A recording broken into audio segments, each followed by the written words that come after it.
आजच्या भागात आपण पाहणार आहोत की सुमनने घरगुती हिंसाचाराबद्दल केलेल्या धक्कादायक कबुलीनंतर अर्जुन नागराजला कायद्याच्या काचाट्यात आणण्याची शपथ घेतो. सुमनवर झालेल्या अन्यायामुळे अर्जुन प्रचंड संतापतो आणि नागराजला शिक्षा मिळालीच पाहिजे असा ठाम निर्णय घेतो.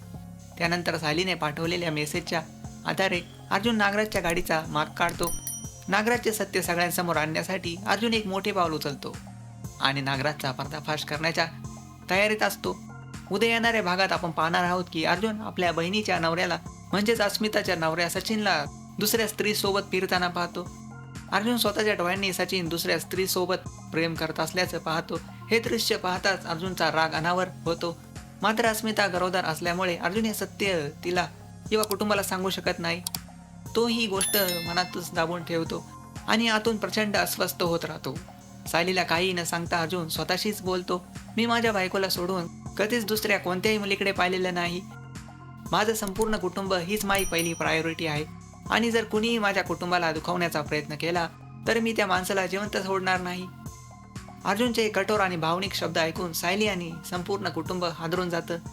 पुढे काय होणार? अर्जुन सचिनचं सत्य सगळ्यांसमोर आणणार का? सबस्क्राईब करा अतुल टॉक चॅनल.